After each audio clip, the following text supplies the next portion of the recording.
Boa noite a todas, boa noite a todos, boa noite a todos. É um prazer estarmos aqui mais uma vez. Esse é um projeto de extensão desenvolvido com o coletivo de pesquisa ativista em psicanálise, educação e cultura, juntamente com a Universidade Federal Rural do Rio de Janeiro, em específico, Laboratório de Educação, Gênero e Sexualidade, coordenada pela pró-reitora Joyce Alves, né, que também é a minha orientadora. Eu sou Jairo Carioca, psicanalista das margens. Estou aqui hoje falando, né,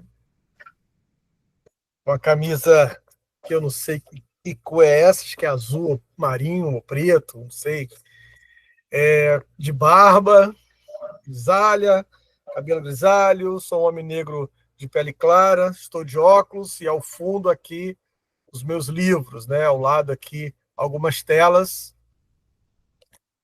Nós estamos, eu acho que, se eu não me engano, esse é nosso primeiro encontro esse ano, 2025, dessa oficina Cinema e Psicanálise. E divido esse espaço junto com meu amigo Ronald Lopes, que também faz parte do Laboratório de Educação, Gênero e Sexualidade junto comigo. Seja bem-vindo, querido. Obrigado, Jairo Carioca. É um prazer estar aqui mais uma vez com o Bosco e com essa gente linda. Então, assim, estou vestindo uma camisa, atrás de mim tem livros. Eu sou um homem careca, de óculos, de barba cerrada. Para vocês que já me conhecem, Ronald Lopes, analista periférico, cofundador, junto com essa figura que vos acabou de falar, da Escola Psicanálise da Escuta Periférica, e junto também do coletivo ativista de pesquisa ativista, psicanálise, educação e cultura. É um prazer estar aqui, viu? A gente vai discutir hoje com a Vanessa Rodrigues, né, Jairo? Ela que é também psicanalista lá do Campo do Fórum de Curitiba. Eu ia apresentar ela, Jairo, era você? Era você, né? Tanto faz também. Tanto faz. A Vanessa é uma amiga muito querida. Quando a gente começou a fazer essas atividades, Vanessa, Ronald e eu, no início a gente, né, empolgado, a gente começa a fazer essas atividades, vai querendo chamar os amigos, né? E aí a gente parou para pensar, para analisar o primeiro ano, e a gente viu que a gente já havia convidado muita gente daqui do Rio de Janeiro. E aí a gente fez, então, uma outra pegada de convidar psicanalistas de outras regiões, de outras escolas, né? Principalmente, a gente quer fugir um pouco desse eixo sul-sudeste, como se só houvesse psicanalistas nesse eixo sul-sudeste, né? Então, a gente, inclusive, inaugurou a escola com a fala de um amigo Pernambuco, né, Ronald? Ele é do Pernambuco, né? O Eric é de Pernambuco, não é isso? Acho que ele é do Pontes, acho que é do Pernambuco. Então, a gente convidou Pernambuco, junto com o Eric lá de Pernambuco, a gente já dialogou, já tivemos aqui o pessoal de Mato Grosso do Sul, tivemos o pessoal aqui da região amazônica, de Rondônia.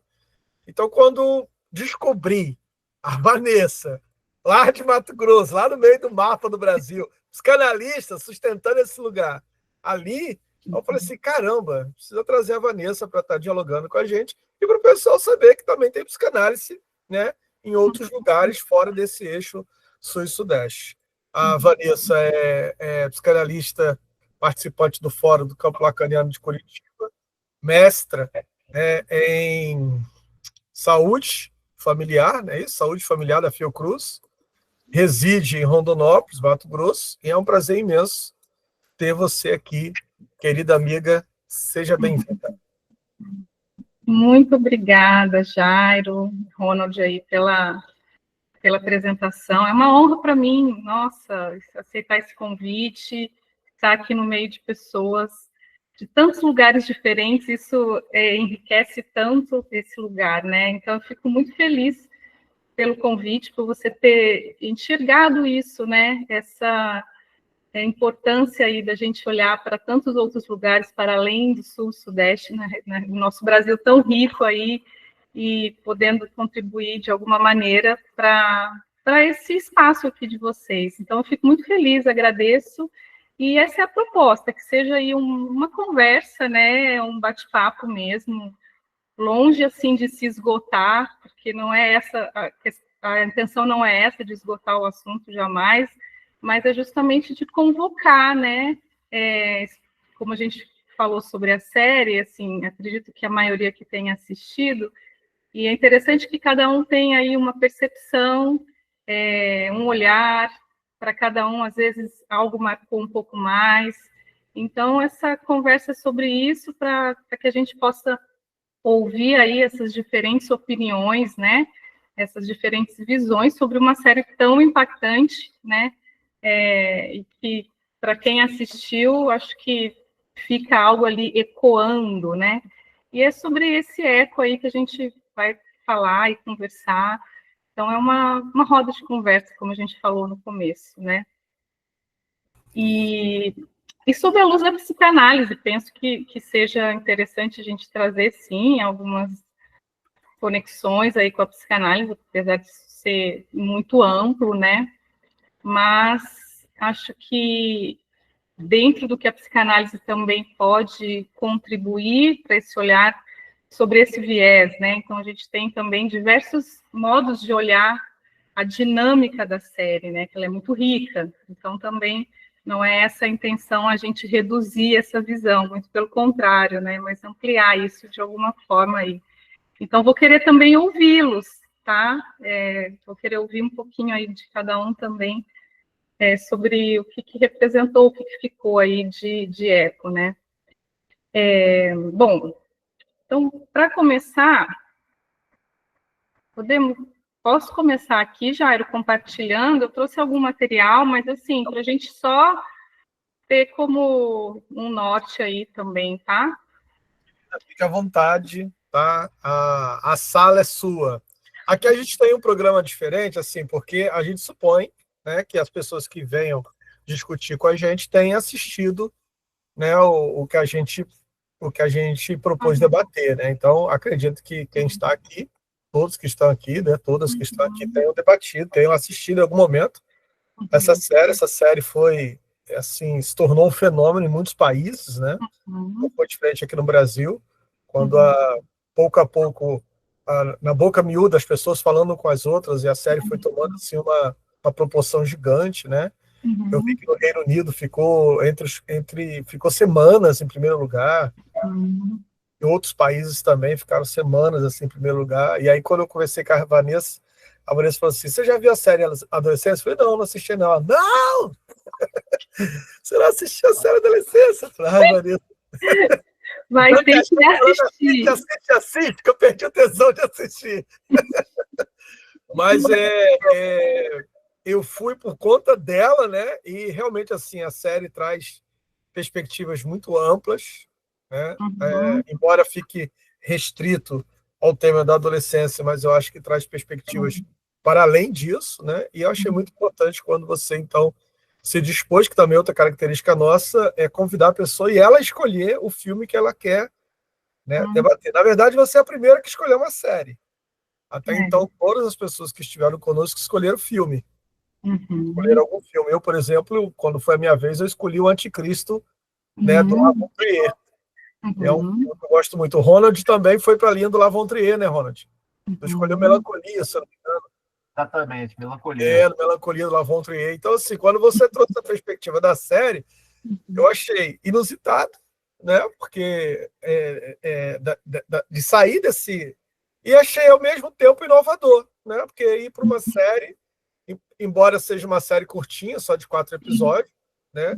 Mas ainda assim, achei extremamente inovador, porque você dialoga assim com a modernidade, né? Enquanto eu ainda estou lá na sala de cinema, estou ainda no roteiro de filme, quer dizer, você já veio para o streaming, já jogou Netflix, já jogou essa novidade. Eu achei isso sensacional. Então, bem-vinda, e a sala é sua.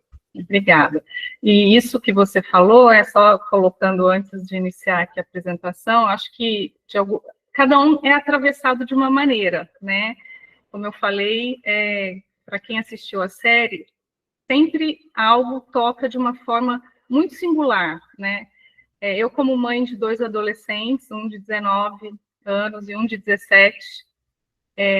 Eu confesso que fui atravessada, assim, talvez por isso que essa série ainda ecoa, talvez por isso que esteja hoje aqui também falando disso, mas me impactou também neste lugar, né, de mãe de adolescente que sente isso muito próximo, que tem inúmeras também preocupações e que precisa também estar se reinventando nessa nova fase, né?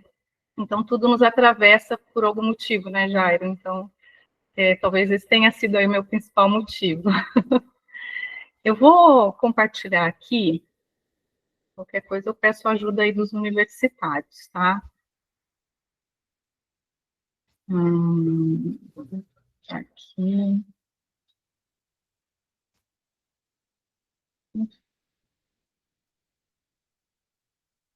Vocês estão vendo? Está na tela cheia para vocês? Sim, A gente tá vendo, amiga. dá para ver. Dá para ver. Peraí, deixa eu aumentar. Melhorou? Só tá naquela telinha pequena, não tá na tela cheia, não. Você não tá no modo apresentação. A gente teria que colocar modo apresentação. Então, para mim está aqui aparecendo o modo apresentação. Não, no modo apresentação do PowerPoint. Aí, clica aí nessa apresentação. De slides, né? Então, Isso aí, apresentação de slides. apareceu para vocês? Não, você ainda não apareceu. Você clicou na apresentação de slide? Cliquei. Então, tem que esperar. Voltar. Agora, entra aí, clica aí, espera um pouquinho. Eu acho que leva um tempinho, né? Leva um tempinho, leva. Então deve ser isso. Bom, se você também quiser, você pode mandar para mim e eu faço essa apresentação para você. Você achar melhor, mais confortável. Pode ser, né, Jair? Porque aqui, para mim, aparece normal, sabe? O modo partilha de PowerPoint, apresentação de tela, mas para vocês não, né? Por enquanto está aparecendo como... Eu não sei como é que você está fazendo essa apresentação. Você está fazendo como... Deixa eu te enviar, vai. Tela cheia, entendeu? Uhum. Isso também muda. Peraí, eu vou enviar. Tá, você me manda, eu faço a apresentação para você. A gente encurta um pouco aí, assim. Eu vou te secretariar. Obrigada, te agradeço.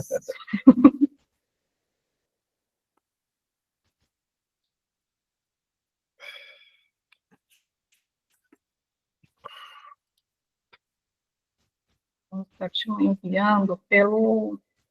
Pode ser pelo WhatsApp mesmo. Tá, enviei. Que é mais rápido. Sim, sim. Tá, já recebi aqui já. Tá. Já recebi. Agora é com você. Já estou abrindo aqui.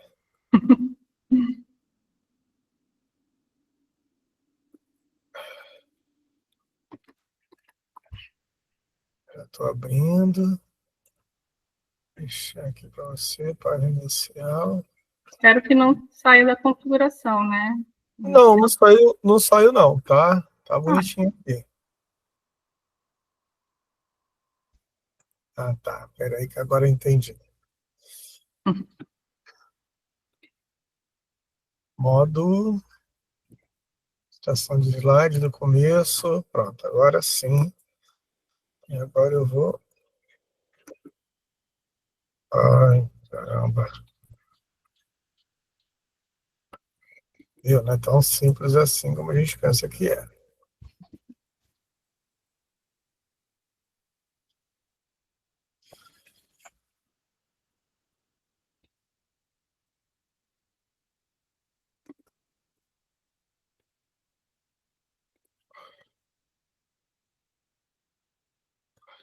Eu abri, mas ele pediu para salvar. Para fazer outro tipo de apresentação, tem que salvar. Então, estou salvando. Estou entrando aqui agora, apresentação de slide do começo. Beleza. Abrindo aqui agora. Tela cheia. Janela. Compartilhar. Tcharam! Pronto. Aí. Pronto. E aí, a hora que você quiser, você me fala que eu passo para você. Ok. Pode passar. do primeiro. Passar. Sim.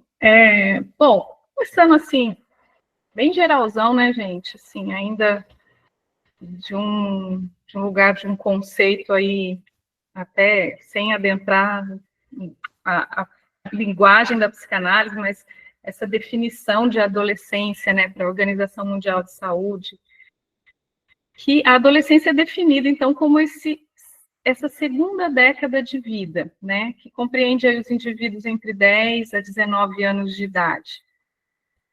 De acordo com a Organização Mundial de Saúde, esse período é caracterizado por intensas mudanças físicas, psicológicas e sociais, representando, então, uma transição.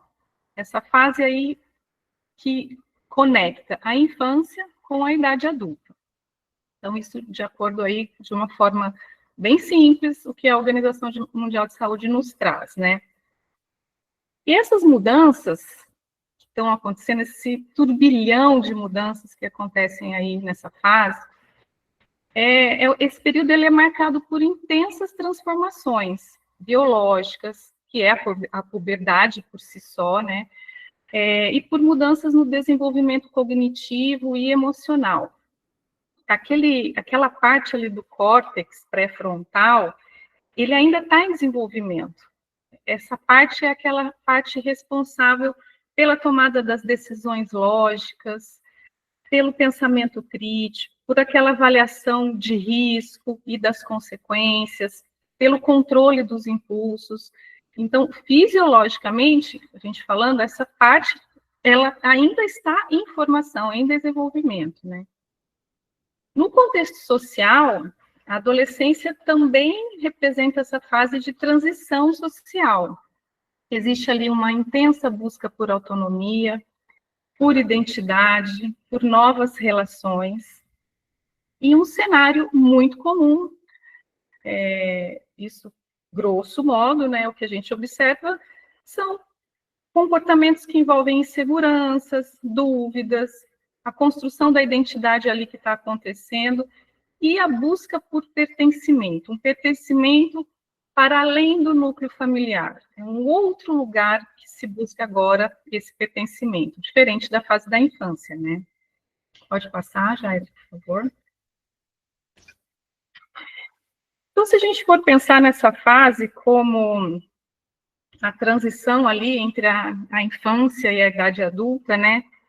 A adolescência pode ser pensada aí como esse tempo de se desenvolver, né? De crescer, de seguir adiante, de experimentar principalmente sofrimentos, desamparos, que vão passar por um percurso que a gente pode considerar como uma travessia, né?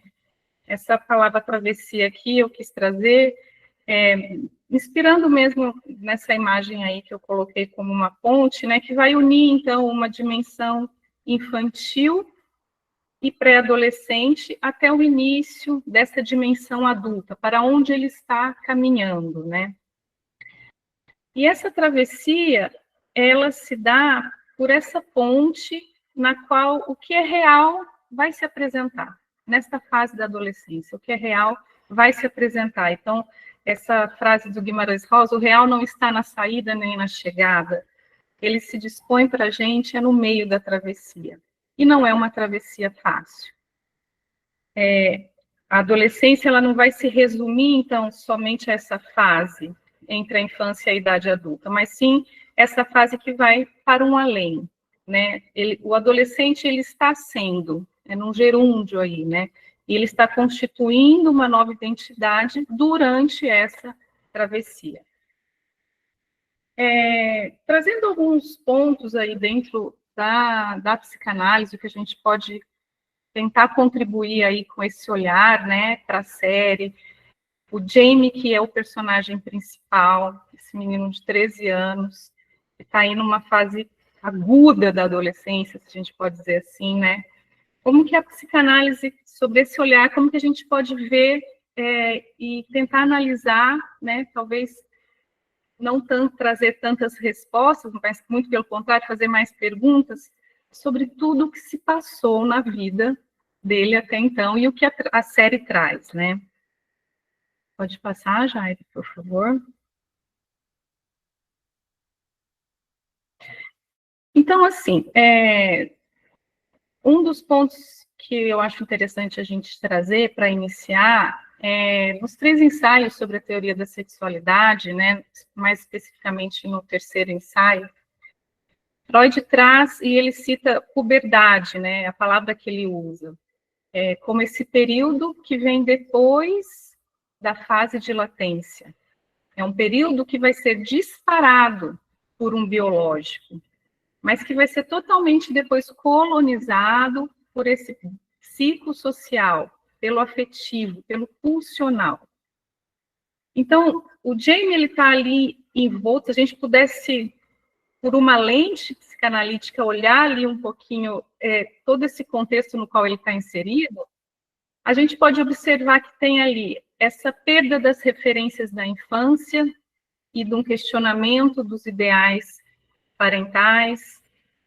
Há uma necessidade de afastamento dos pais ou dos cuidadores, né?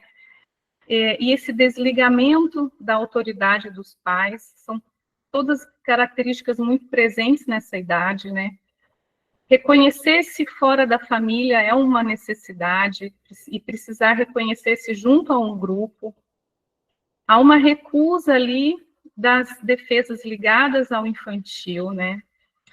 E o corpo está muito no centro nessa fase, né? E aí, por isso se justifica também o corpo como alvo também de sedução, de julgamentos estéticos, bullying, que é muito próprio dessa fase, né? Mas há ainda os resquícios de uma linguagem infantil. Ele ainda não abandonou totalmente essa linguagem infantil. É aquela lógica binária, né? Do tudo ou nada. Ou eu sou muito bonito, ou eu sou muito feio.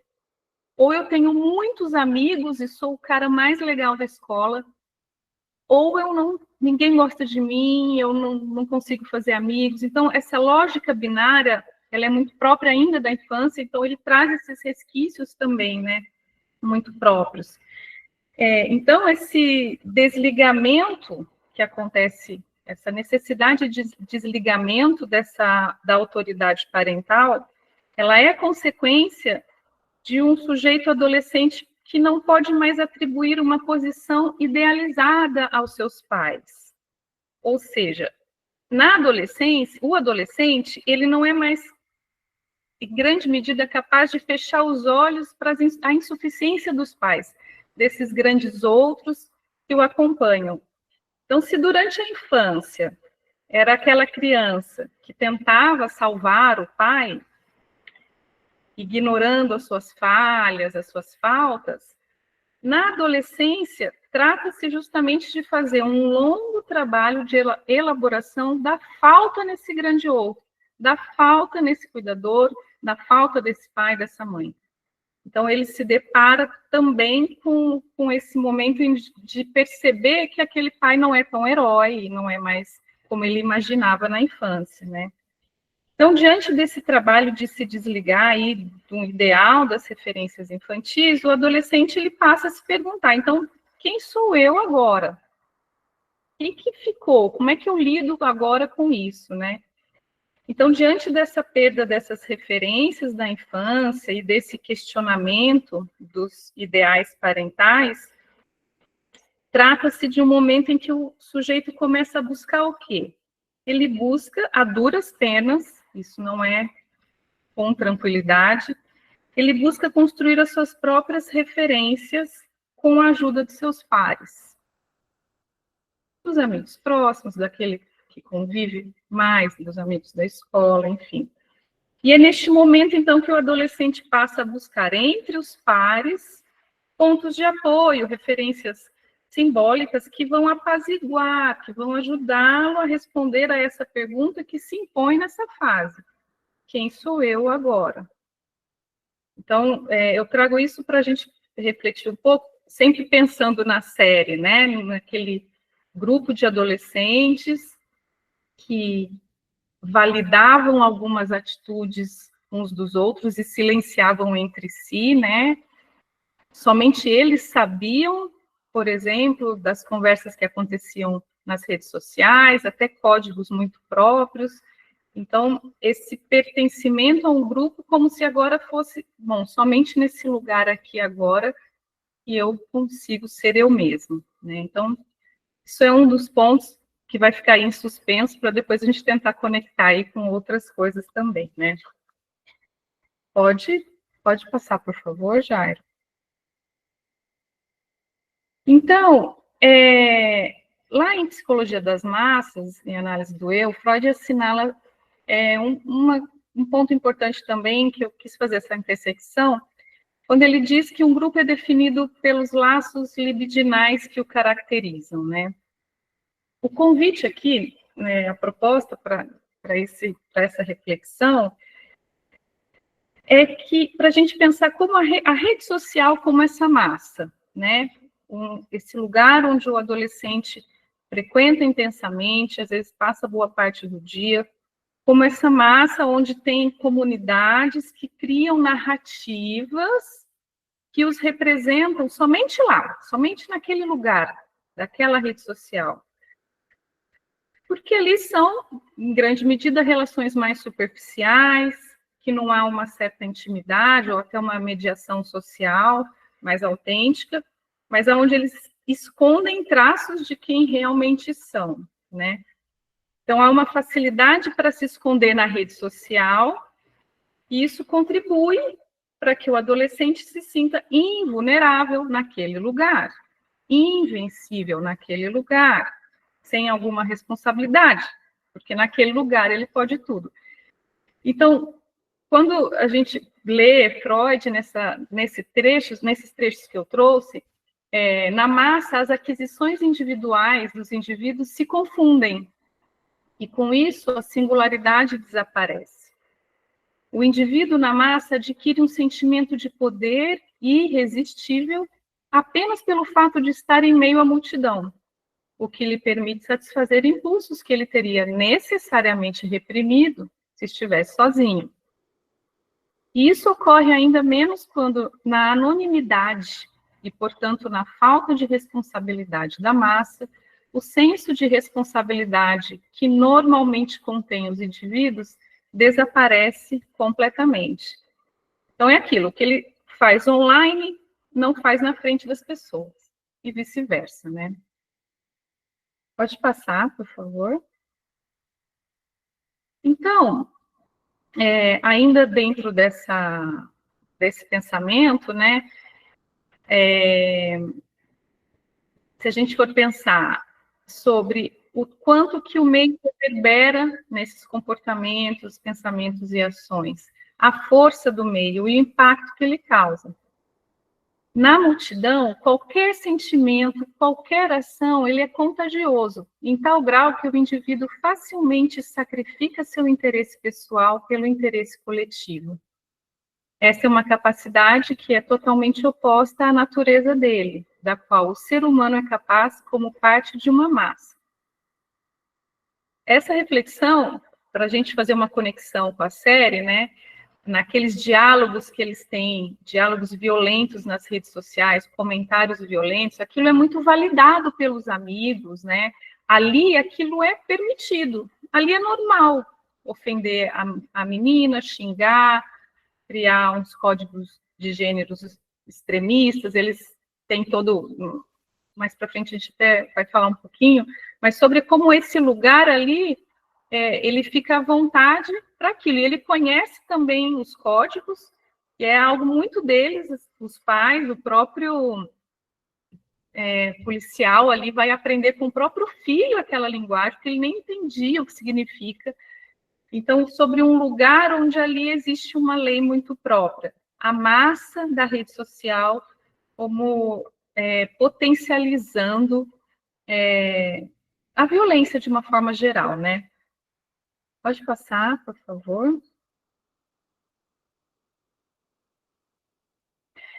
Então, assim, para a gente refletir, como eu falei, gente, longe de esgotar o assunto, né? São muitos tópicos, mas eu quis trazer, assim, algumas coisas que mais me chamaram a atenção mesmo na série, né? Então, primeiro essa fase de transição que o Jamie está passando, essa busca por identidade, a sexualidade dele e as relações interpessoais, como ele lida com isso, essas crises e conflitos internos, qual o papel dos pais e da família, o bullying virtual, que está ligado, e ali na série a gente confirma muito isso, a esses discursos hegemônicos de poder, qual o papel da escola nisso, o feminicídio, e aí a série mostra essa cultura incel e os red pills também, e esses códigos de gênero, né, que são, ali dá para ver bem, o Jamie vivencia muito isso, esse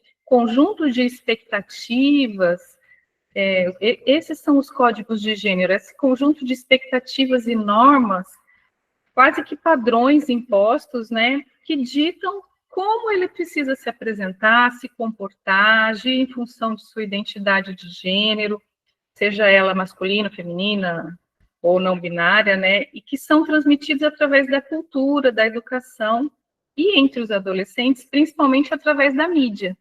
Então, esses códigos, né, como, bom, o garoto legal é aquele que se relaciona muito, que é amigo de todo mundo, que é amigo da menina mais bonita, que não é virgem, já teve relações. Se não for isso, ele não se enquadra num grupo, ele está excluído, e aí cria toda uma complexa rede ali de preconceitos e afastamento baseados nesses códigos de gênero, né? E um dos primeiros que é citado na série é sobre a cultura incel, que é essa cultura qual o Jamie em algum momento se vê inserido, né? Pode passar, por favor. Então, essa cultura incel, essa palavra incel que vem de celibato involuntário, né? Esse termo, ele começou a ser utilizado na década de 1990, mais ou menos, e é uma junção dessas palavras, celibato ou celibatário e involuntário. Essa cultura, basicamente, é formada por homens heterossexuais que culpam as mulheres, homens jovens, e que culpam as mulheres e a sociedade pela sua falta de sucesso romântico. São homens que não conseguem manter uma relação sexual, ou não conseguem ter relações afetivas profundas e duradouras, e é um termo usado de forma pejorativa para descrever esse homem sexualmente frustrado. E nesses grupos, a frustração acaba virando raiva ou ódio, e muitas vezes direcionados contra quem? Contra as mulheres, reforçando a misoginia e o machismo. E aí, isso também é mais um ponto que a gente pode alinhavar aí dos efeitos ali da atitude que ele toma, né?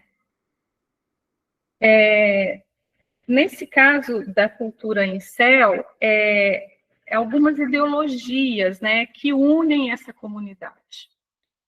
Essa hierarquia é baseada na aparência, na qual a aparência é considerada a chave mais essencial e mais importante para as relações sexuais e para o lugar de alguém na sociedade. Essa crença numa hipergamia feminina.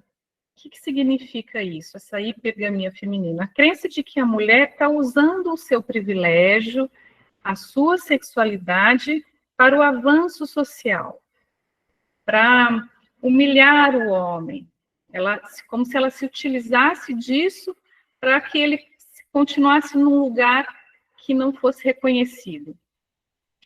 E isso tudo, toda essa cultura cria uma total antipatia pelo feminismo, né? E na grande maioria das vezes essas comunidades, elas estão alinhadas a crenças cada vez mais extremas e que frequentemente se cruzam com ideologias de extrema-direita e da supremacia branca. Então, isso tudo aí fala o mesmo idioma, né? Até teve uma reportagem da CNN, acho que foi em março, logo que saiu a série, assim, e eles fizeram uma reportagem interessante falando que nos últimos 10 anos, vários atos de violência em massa foram liderados por homens que se identificaram como incels. Pode passar. E a série traz também esse outro termo, né, que são os red pills, né? Os red pills, assim, nesse caso, a rede social foi fundamental na disseminação e na estruturação dos red pills como um movimento e que se tornou um palco para a misoginia. Os red pills, esse termo, ele vem daquele filme Matrix, quem assistiu deve se lembrar, né, que lá naquele filme, que é de 1999, tem as duas pílulas, né, a azul e a vermelha. A pílula vermelha, ela é a pílula que traz a verdade, é a pílula que vai fazer com que aquele indivíduo veja a verdade. E a pílula azul era a pílula que ia mantê-lo na ilusão e que ele ia continuar vendo o mundo de uma forma fantasiosa, né? E qual que é a analogia, né, com esse movimento? Por que disso que eles usaram esse termo, né? É como se esse movimento dos Red Pills, eles acreditam que eles contêm a verdade sobre o feminino. Então, eles sabem que eles são vítimas da sociedade e as feministas são as que ocultam a realidade. Então, a chamada filosofia Red Pill, ela tem atraído esses homens, em grande maioria homens heterossexuais, que buscam se libertar dessa vida de ilusões, que é a vida tomada pelos ideais feministas, né? Então, há uma tentativa aí nesse movimento desse retorno de um macho alfa, que controla o comportamento da mulher, que a coloca numa situação de subalternização, que não há a ver com igualdade, e afirmam que as mulheres são aproveitadoras, controladoras, manipuladoras. Isso também a gente, pensando na série também, a gente consegue fazer algum link aí também com os pensamentos, talvez, que ocupavam a mentalidade do Jamie. É como se os Red Pills, eles sistematizam esse modo de viver, como se eles tivessem um protocolo, dicas de como ser atraente, como que eles devem tratar a mulher no primeiro encontro, como que ele vai ter esse diálogo no início do primeiro encontro. Eles que são as pessoas que entendem a cabeça das mulheres e são eles que vão ensinar isso para os outros, né? Então, eles acreditam nessa base aí de que, tomando essa pílula vermelha, né, eles vão conseguir ser capazes de ver as mulheres como elas realmente são, como vilãs, e precisam combatê-las para conquistar o seu espaço de valor. E muitas vezes os termos que eles usam, e existem, pasmem, comunidades em redes sociais que se atestam como Red Pills e que acabam usando intitulando as mulheres, chamando de vadias, interesseiras, enfim, usando todo um discurso de ódio e preconceito para desmerecer e combater a participação feminina na sociedade, né? Então, esses dois pontos são muito... eles estão ali nas entrelinhas, eles fazem parte de toda uma construção que a série tenta trazer qual é esse meio no qual o James está imerso, né? O que ele vê quando ele está ali na rede social? O que ele curte? O que ele comenta? O que o impele a ter uma ação violenta, né? Então, tudo isso aí está ali nesse cerne da questão onde ele está imerso, né? Pode passar. E aí, assim, longe de termos respostas, né? Acho que quando a gente vê a série, a gente fica tentando, falo por mim, talvez, né? Mas, nossa, mas o que levou, né? O que aconteceu com esse menino, gente? Porque tinha um pai relativamente aí, mamãe também, família, né? Nada assim, então, o que aconteceu, né? Então, esse ato dele, né? Esse ato extremo de matar uma amiga esfaqueada. Quando a gente tenta achar uma resposta simples para isso, eu acho que é onde a gente peca nesse ponto. Então, por isso que não é para ter respostas, mas para a gente levantar questões e tentar ouvir outras pessoas também sobre o que pensam. Mas, assim, ele tinha uma dor emocional, ele fazia parte de um momento, assim, de vida de profundo isolamento. Isso foi reflexo do meio onde ele estava, daqueles colegas que o incentivavam também e que o elogiavam e que, ou no sentido assim, faça isso, olha só, ela falou isso de você e tal. Reflexo de uma profunda falta de escuta dos adultos que estão ao seu redor, e isso, adultos, a gente não dá para se referir aqui apenas ao pai e à mãe, né?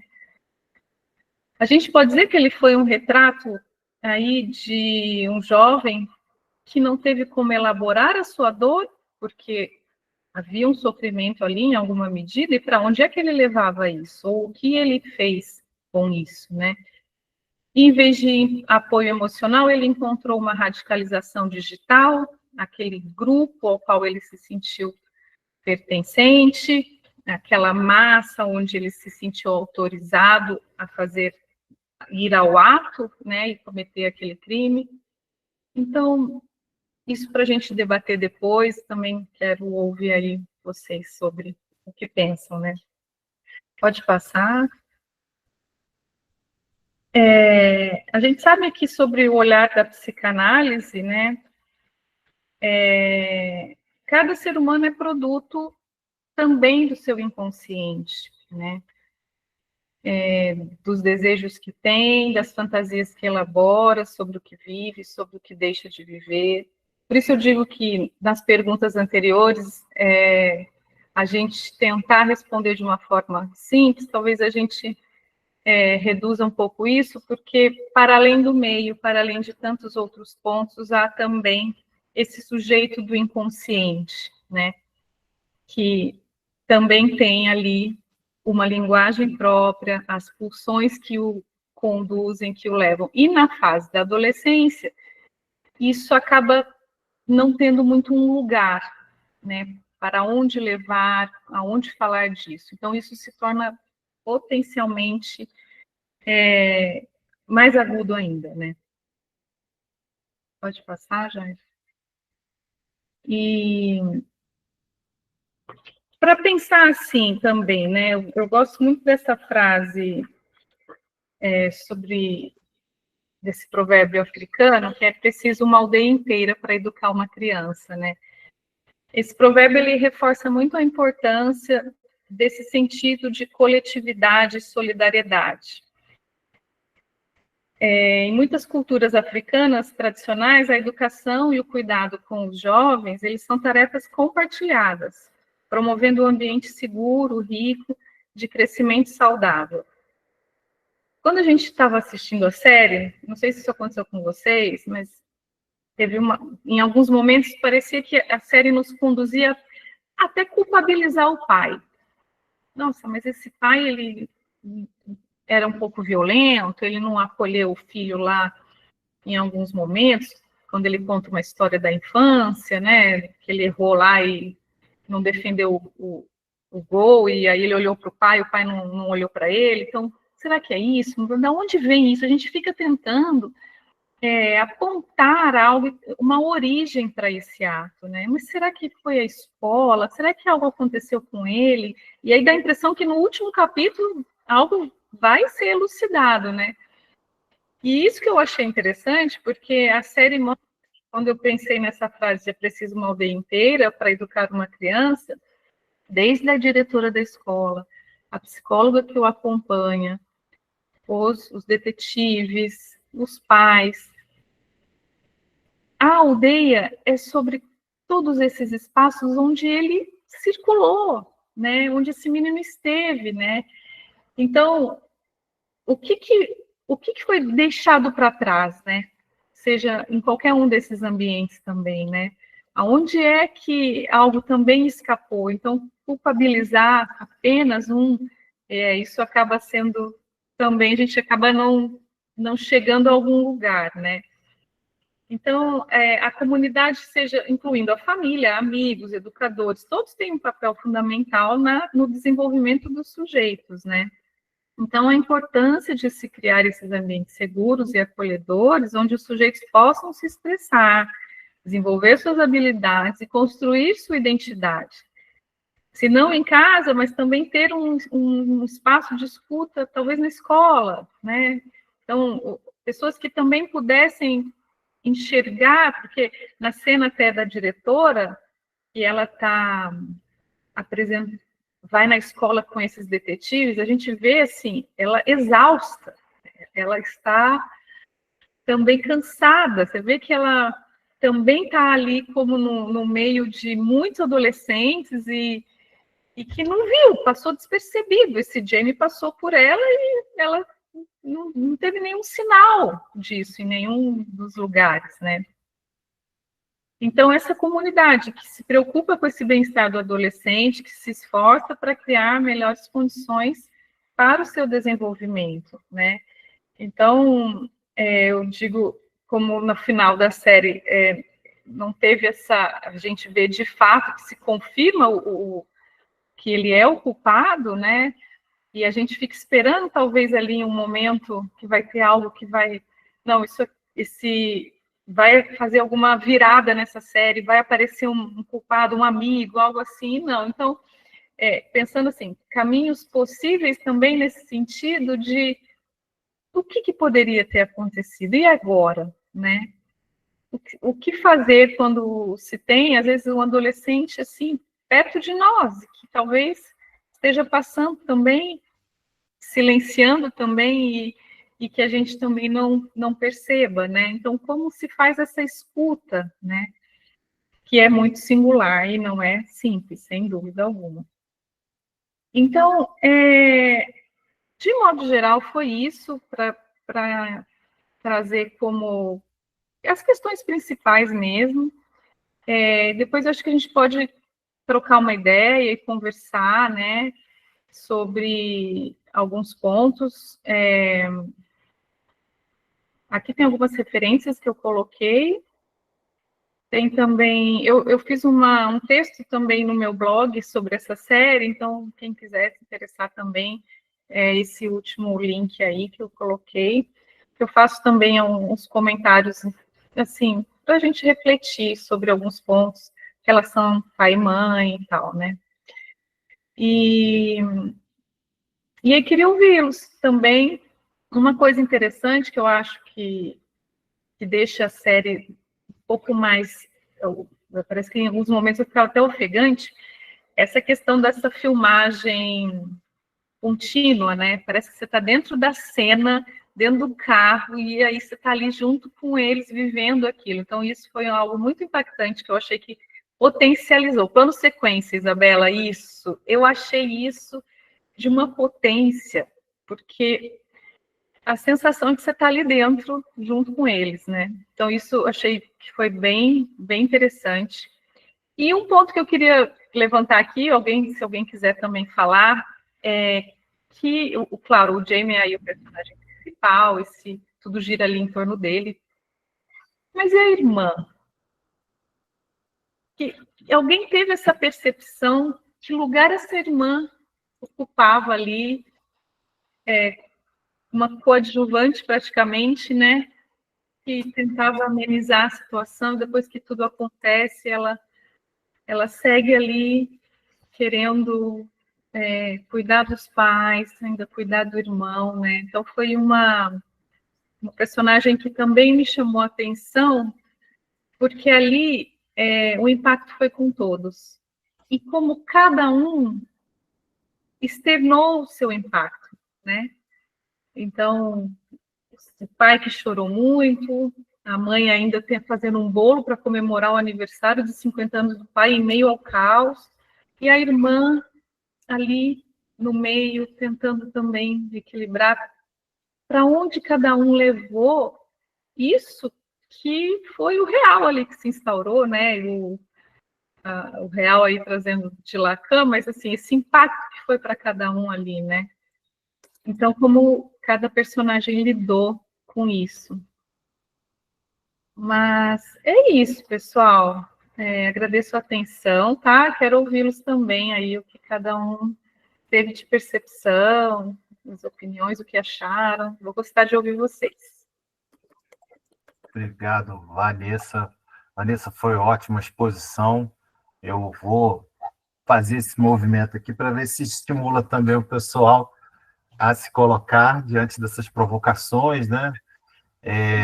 Eu achei fantástico, assim, você foi encadeando a série do primeiro episódio ao último, né?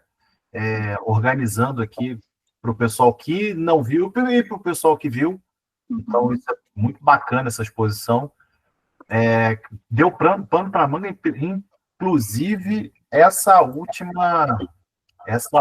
provocação da irmã, que fica ali lateralizada, né, mas participando da cena, né? Ela não sai da cena, mas está à margem da cena, se a gente pode dizer assim, a Lisa Miller, né? Sim. A Lisa Miller, talvez ela possa ser colocada num lugar da irmã cuidadora invisível, né? Talvez. Ela pode ser colocada aí numa função onde ela tenta mediar o caos familiar, né? E, ao mesmo tempo, mediar ali os pais, o conflito dos pais, e tenta cuidar, ao mesmo tempo, preocupada com o irmão, né? Ou seja, um excesso pulsional preocupante, se a gente pode dizer assim, para uma idade que não comporta, né? Não há idade que comporta aquela função que sai do enquadre da cena, se eu posso dizer assim, dessa maneira, né? Então, esse cuidado da Lisa talvez seja um cuidado requisitado como uma gambiarra, né? Eu pensei nesses termos, né? Já que, diante desse laço social que faliu, né? A Lisa pode ter ocupado aí uma mãe substituta, né? Sem educação, sem escuta, sem suporte, mas está lá tentando, de alguma maneira, fazer algum amparo em todo mundo, né? Periférica, essa garota, apesar dela ser branca. Então, eu achei uma subjetividade muito racializada. Sim. Ela não tem suporte, ela não tem condição de cuidar de quem quer que seja, né? Sim. Então, eu achei isso bem interessante, né? Quer dizer, a Lisa não é escutada, né? A cor da Lisa, quem é que pergunta, tudo bem? Como é que você sente diante do seu irmão que acabou de assassinar e por muito custo réu julgado e condenado por assassinar uma garota, né? Então, o que você eu não percebi ninguém chegar para ela para fazer uma escuta, né? Não. Então, há uma subjetividade de anulação ali, né? Quer dizer, Ronald, mas ela também não se coloca nessa posição. Não, peraí, ela não se coloca nessa posição porque ela também não lhe fornecem tempo colocada nessa posição. Não há tempo para sofrimento, ela só faz coisas. No modo ansioso, no modo tremido, né? Enfim, então ali tem com certeza, se você tem a série é de uma temática da adolescência, mas a gente imagina que a adolescência é sequestrada só da parte do menino. Mas que, na verdade, o sequestro também acontece nela, né? Na menina. Sim, uma adolescência sequestrada ali, né? Pela função de Sim. sustentar todo mundo emocionalmente, só que não tem condição para isso, né? Não tem, Enquanto o Jamie está ali protagonizando, né? Sim, E até talvez traga alguma ideia assim de que o que ele cometeu foi tão grave, que ela agora é como se ela precisasse, a partir dali, não cometer nenhum erro mais. Ela não pode fazer mais nada na vida, porque tudo ele já fez, então ela fica como a filha que agora vai precisar compensar isso de alguma forma, né? Então, achei um silenciamento que aconteceu ali, mais doloroso, sabe? Um silenciamento ali de angústia. Então, olhei um pouco por esse lado também. Achei interessante o termo que você usou, é isso? De uma cuidadora invisível ali, né? E agora ela como se ela precisasse cuidar desses pais que ficaram tão abalados, né? Quem que vai cuidar desses pais? Ela assumiu essa responsabilidade, né? A gente está protagonizando a irmã aqui, né? Na verdade, a gente está desidratando o protagonismo do Jamie, né? Isso, A gente está desidratando e colocando ali uma visada lateral em cima da irmã como um corpo suporte, né? Que é o efeito de muitas mulheres brasileiras, negras, na periferia, né? Sendo um corpo suporte, né? Quer dizer, isso eu fiquei pensando nessa irmã, na Miller, não exatamente, não como não como protagonista também, porque o protagonismo é do irmão dela, mas quando a gente desidrata esse protagonismo, você faz um resto estruturante no corpo da irmã, no corpo da Lisa, né? Então eu fiquei pensando naquela que quer dizer, que ela tudo dá conta, mas ninguém reconhece. Exato. É isso mesmo. Mas, gente, se vocês quiserem, gente, eu estou falando aqui, mas vocês podem falar, gente. Abre o microfone e fala. À vontade, viu? Queremos ouvi-los. Eu acho que é uma das últimas clínicas, né, Vanessa, que vai se desenvolver dentro da psicanálise, assim, com muita potência, mas é a clínica da adolescência, né? A gente ainda tem poucos núcleos de pesquisa dentro desse campo. Tem um até muito interessante em Curitiba, que é o núcleo de pesquisa em infância e adolescência, o pessoal acho que é NEP, não sei, é de Curitiba, uma galera até que eu dialogo de vez em quando com eles, pesquisa em infância e adolescência. Aqui na UERJ também tem umas amigas do campo da psicanálise que também pesquisa adolescência. E é interessante a gente observar como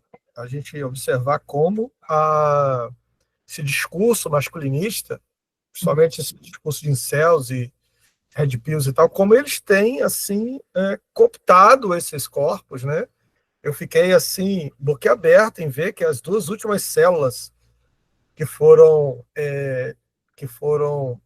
descobertas e desmanchadas, né, pela Polícia Federal, as duas de violência assim extrema, de estupro coletivo, de auto-suicídio e de uma série de coisas, tinham adolescentes como líder.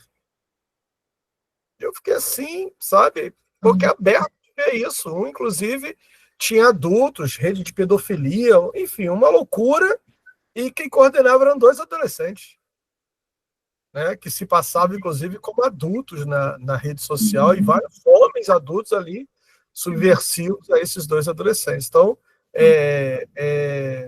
eu acho que a gente ainda tem pouco estudo mesmo. Eu me lembro que eu te convidei para fazer parte a partir do seu escrito no blog, né, quando você escreveu, aliás, seu escrito é uma escrita muito boa, muito potente ali no seu blog. E aí, quando eu li isso, né, quando você traz a questão do Red Pill, traz a questão do masculinismo, de como isso faz cooptação desses jovens, né, desses adolescentes, e trazendo estragos assim para a vida. Porque o que fica depois, né? Quando a polícia pega um adolescente desse, que já tem toda essa estrutura, o que fica depois? E aí tem um discurso que eu queria levantar aqui, que é sempre aquele discurso da psicopatologia, sabe? O discurso de um perverso, de um psicopata, de um narcisista. Eu, particularmente, não acredito nessas estruturas, né? Narcisista e tal, não acredito nessas estruturas psicopatológicas. Para mim, esses diagnósticos têm um outro lugar. Tem um lugar aí que é capitalístico, tem um lugar aí para, sabe? A gente precisa dizer que este é perverso, que é para salvar os outros, né? Eu penso os diagnósticos a partir dessa lógica. Para mim, é estrutural aí, é o patriarcado mesmo, é o masculinismo que é estrutural. Mas é importante a gente discutir isso, né? E, de novo, esse lugar em que a mulher acaba ocupando, que eu achei muito bacana você trazer isso, e o Ronald também tocar nisso, que é sempre ocupando um lugar ali à margem. Mesmo numa série ali, a mulher ou é a vítima, sabe? Ou ali no silenciamento à margem, né? E claro, né, no meu devaneio aqui, Isabela levantou a mão. No meu devaneio aqui, Isabela, me lembrei logo de uma situação que eu li na biografia do Freud, quando o piano da irmã do Freud é retirado da casa porque incomodava o garoto prodígio Freud de estudar.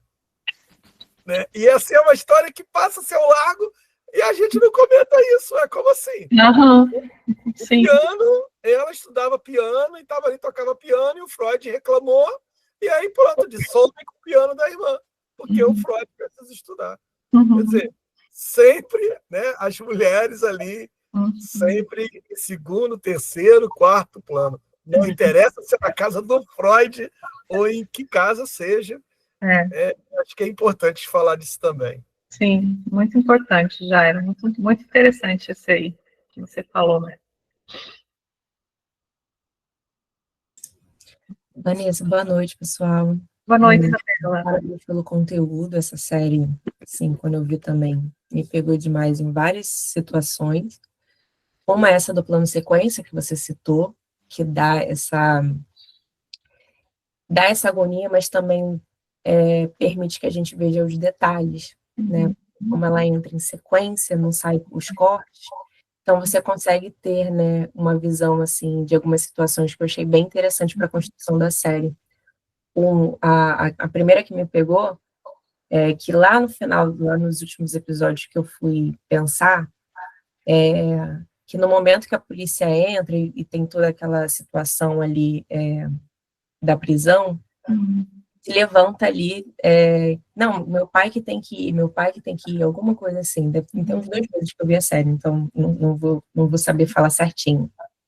E aí, acho que no episódio 3 ou 4, que eles estão dentro do carro, e ele liga, e novamente ele se coloca ali, coloca um desprezo, né, com a irmã e a mãe, que eu fiquei, tanto que naquela parte eu falei assim, meu Deus, essa irmã. Eu não tinha lembrado da irmã, com toda a situação que tinha acontecido, e ali no carro, ele falando com elas, né, quando, ele acho que ele liga para o pai, né, e aí quando as irmãs falam, a mãe e a irmã fala, ele traz um desprezo na voz, né, e aí eu fiquei muito pensativa sobre isso, desse lugar ali de não saber, né, como se elas não pudessem também estar ali organizando, enfim, se envolvendo com a situação. Outra coisa que eu fiquei pensando bastante também ao final da série é o papel do algoritmo nessa situação. Porque, assim, quando você vai rolando o TikTok, o Twitter, e você vai descendo, se você vê um conteúdo por mais de sei lá, 30 segundos, ele entende que aquilo dali você gostou de ver, então vai te entregar mais conteúdos daquilo. E aí, quando a série saiu e começou muitos movimentos falando sobre, a galera que estava comentando, né, tendo esses discursos mais red pill, se você vê, eu vi um vídeo de uma pessoa, né, falando, enfim, falando sobre a red pill, e aí começou a me entregar várias pessoas nessa mesma linha. E aí eu estava vendo ali no sentido mais de estudo, de ouvir, entender o que eles estavam falando, mas eu fiquei pensando, e se é uma adolescente? Discussão. Sim. Aí ele está passando por todas essas situações que a adolescência tem, e ouvindo algo, dando fechando, sabe, aquilo que ele está sentindo, produzindo, né, um discurso. E aí me deu que eu falei, caraca, que situação. E aonde estão falando sobre isso? E, assim, eu achei a série sensacional, assim, nesse lugar para a gente entender o que é que está acontecendo também na internet com esses adolescentes, né? E o que que eles estão consumindo e o que que o algoritmo está entregando. Sim.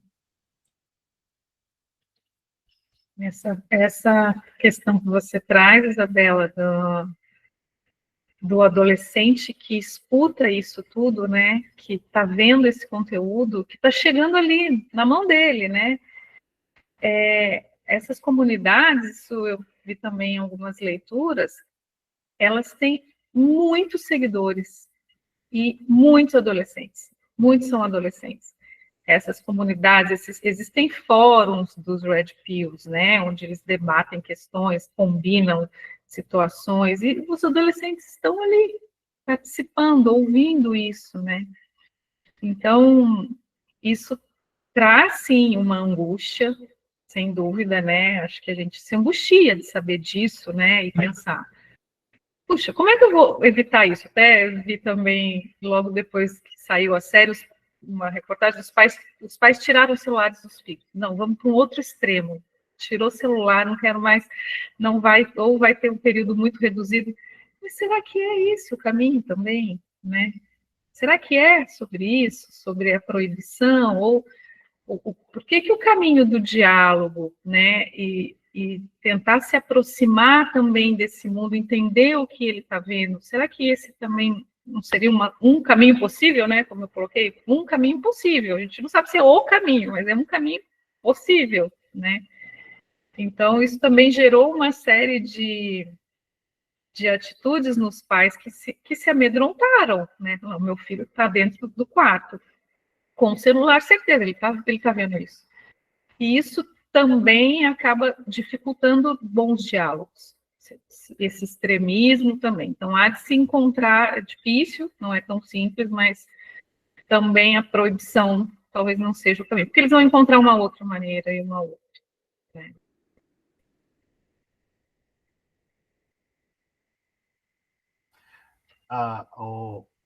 Vanessa, oh meu Deus, o Januário, ele, quando vocês estavam falando, chamou de tecnofeudalismo. Você quer falar um pouco, Januário? Fica à vontade, querido. Boa noite.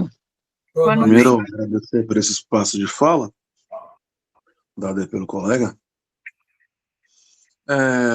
A gente está vivendo um momento, eu confesso que eu venho me fascinando pelo tema, né? Eu achei que era só mais uma possibilidade, mas hoje eu vejo que é uma realidade.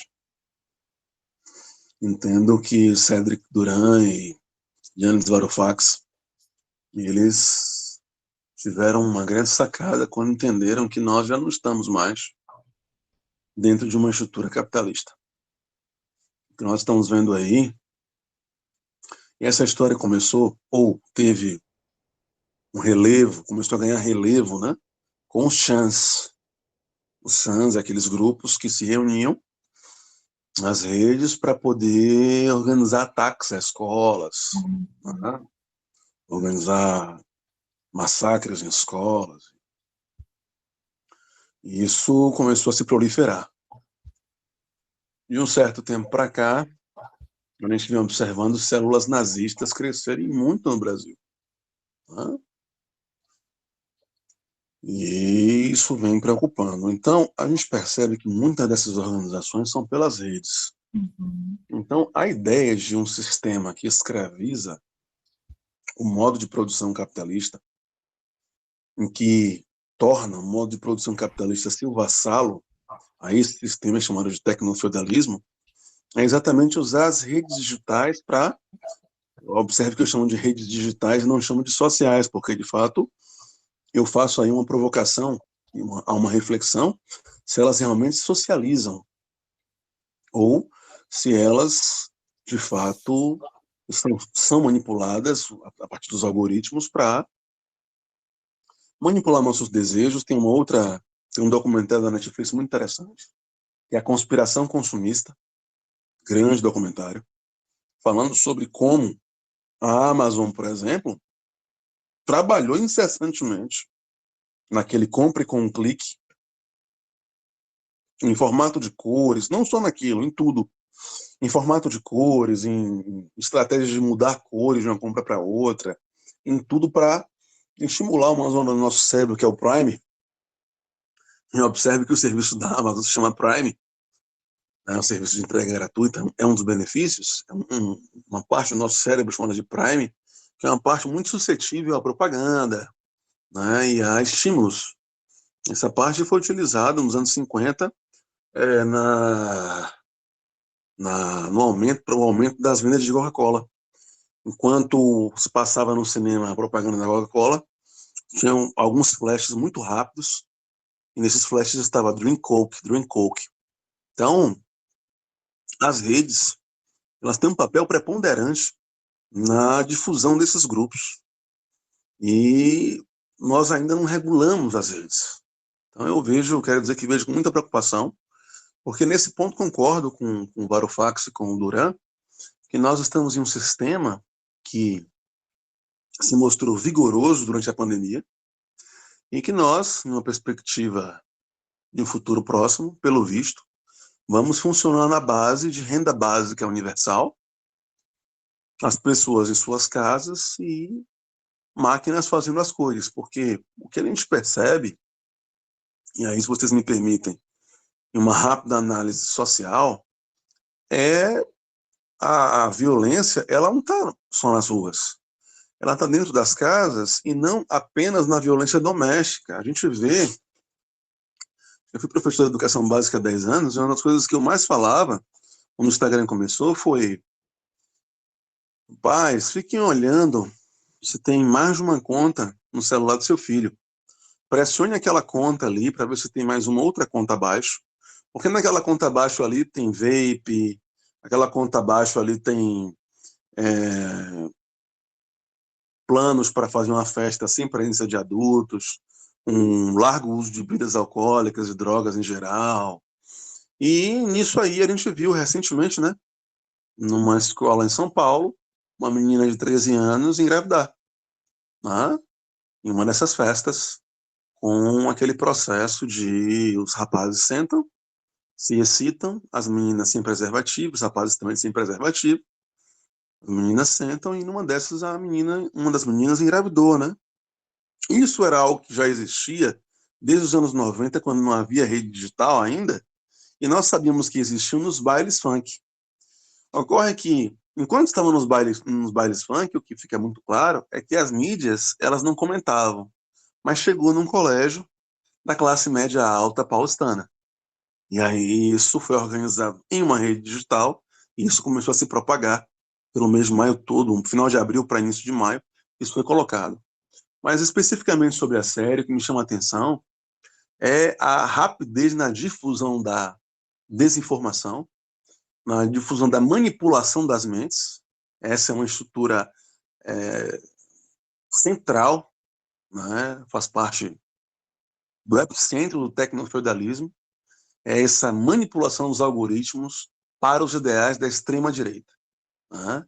É a virilização, como foi falado aqui, de masculinismo, é a virilização de homens, deixando de lado toda a sua porção feminina e criando aí esses processos que a gente está vendo acontecer. Eu gostaria de aproveitar, dando essa oportunidade de fala, de encerrar perguntando quais das perspectivas da nossa colega quando faz esses comentários, está aqui, né, de forma produtiva, profícua, trazendo essas informações, o que é que ela percebe nesse sentido em relação aos perigos e o mau uso, não são as redes, mas sim o mau uso e o uso sem regulação das redes digitais vem causando e poderá causar cada vez mais em um país que já tem 86% de sua população com algum transtorno mental.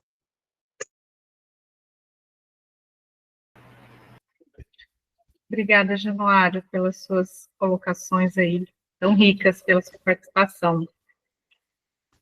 Bom, com relação às perspectivas sobre esse novo mundo, né, agora, eu acho que nos faltam respostas. A gente pode dar um contorno um pouco próximo do que a gente tem visto.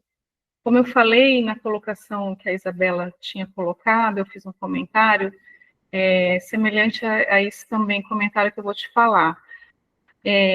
Eu acho que os diálogos precisam ser cada vez mais possíveis e próximos, porque a única maneira que a gente ainda tem, uma ferramenta muito potente que a gente ainda tem de nos aproximarmos, e aqui trazendo para o adolescente, tá? Que é a nossa temática atual aqui do momento, mas isso vale para qualquer indivíduo, né? O diálogo ainda é uma ferramenta que pode nos aproximar. Então, quando a gente pensa na série e naquele jovem que estava vivendo um mundo desconhecido nas redes e que as únicas pessoas que sabiam daquilo eram os amigos mais próximos, não dá para a gente culpabilizar, né? Já falei isso no começo, mas talvez levantar algumas questões sobre: será que aqueles pais se interessavam por saber o que meu filho está vendo? Com quem que ele está conversando? E, gente, isso não é algo simples, tá? Eu, como mãe de adolescentes, a gente fica também num certo lugar assim de não, mas também tem toda uma... Preciso respeitar esse lugar, ele também está criando laços, é importante também. Então, é muito difícil esse lugar. Essa resposta, ela não é tão simples, Januário. É algo que... O que eu penso perpassa aí um diálogo, uma aproximação, e a gente não vai ter um manual, né? A gente não vai saber. Será que fui demais, invadi uma privacidade? Fui de menos, deixei de me interessar, ou tentei deixá-lo numa privacidade e respeitá-lo? Então, esse lugar, isso vai ser muito no 1 a 1, né? É muito no 1 a 1.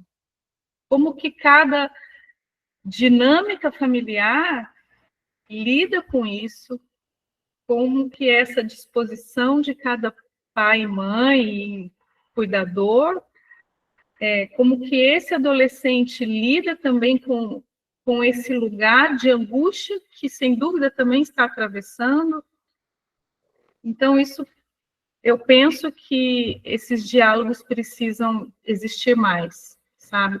E para que a gente tenha bons diálogos,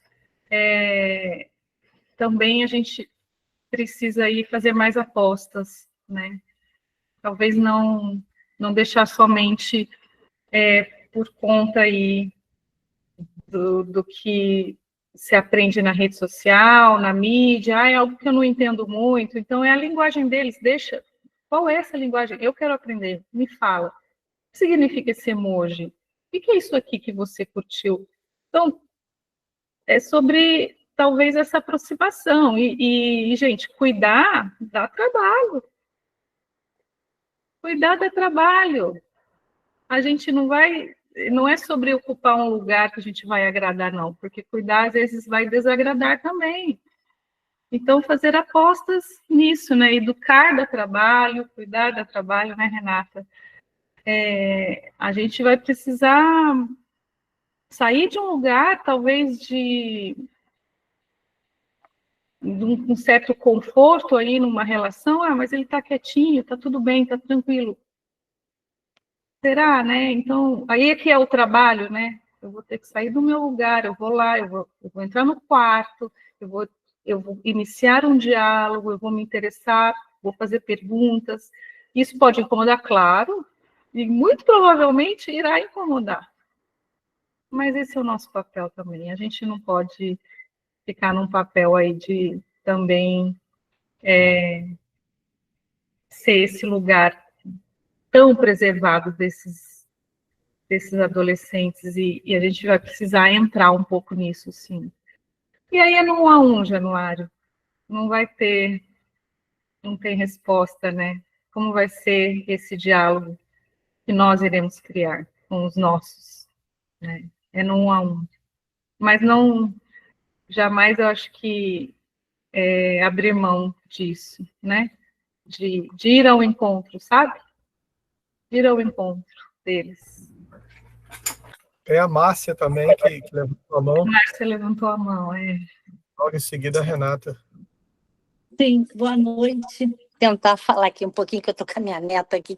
Ela está olhando o Jário, está chamando vovô, está achando que é vovô, falando que não é. E ela quer falar de qualquer maneira, achando que é o vovô. Ai, assim, o que eu achei interessante, né, nessa série, nessa minissérie, é que interessante porque sempre acaba essas produções de cinema que esses casos eles acontecem em famílias em que não tem uma estrutura ali, né? Como eu aprendi no letramento, né? Não é uma família nuclear, né? Então, são famílias, geralmente, que a gente vê nos filmes que mostram, novelas e tudo, é sempre o pai que tem algum problema com o alcoolismo, ou a mãe que tem alguma... É o arrimo ali daquela família que leva o sustento, que aquela criança fica solta, né? Mas esse filme, justamente o contrário, né? Então, isso começa a cair por terra, por isso que eu achei bem interessante quando você disse no início, né? Esse filme não é para a gente achar uma resposta, mas sim para a gente refletir acerca de uma porção de nuances que fizeram, que podem fazer a gente a pensar e questionar, né? Então, isso eu achei bem interessante. Agora, uma outra questão é isso quando eu comecei, né, a atender adolescentes há algum tempo atrás, né, eu comecei a me debruçar sobre isso, né, sobre esse tema, sobre essa vivência, né? E uma coisa que eu escutei até do Samitiba, né, que ele diz assim, mais ou menos assim, né, que o adolescente, para ele ter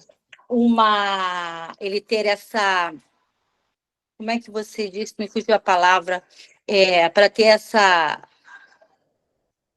isso que você disse que ele está, tem um momento dele, agora eu me esqueci a palavra, né? Mas para ele ter me fugiu a mesma palavra. Ele precisa conquistar isso, né? E com o tempo, porque o adolescente ele ainda não tem maturidade emocional para ele desfrutar disso, né? Desse momento que fechar a porta do quarto, né? Não vou, privacidade, né? Essa privacidade. Então, enquanto o adolescente, né, o Samitiba até diz que tudo começou, as famílias começaram a se corromper a partir do momento em que os pais começaram a querer trazer os filhos para o seu círculo de amizade e perderam aquela função de pais e mães e cuidadores e orientadores, na verdade, assim, dos filhos, né? Então, começou a ficar ali tudo muito entrelaçado. Então, se eu posso beber em casa, eu estou dando direito para o meu filho, então também ele pode, né? Então, se eu posso ficar com a minha porta fechada, também pode. Então, começou, acho que, a dar uma... assim, a ficar muito, muito próximo, querer trazer um adolescente que não tem essa maturidade, muito próximo para um adulto que, de repente, não tem essa maturidade, mas ele já tem ali aquele espaço em que ele provém, etc., né?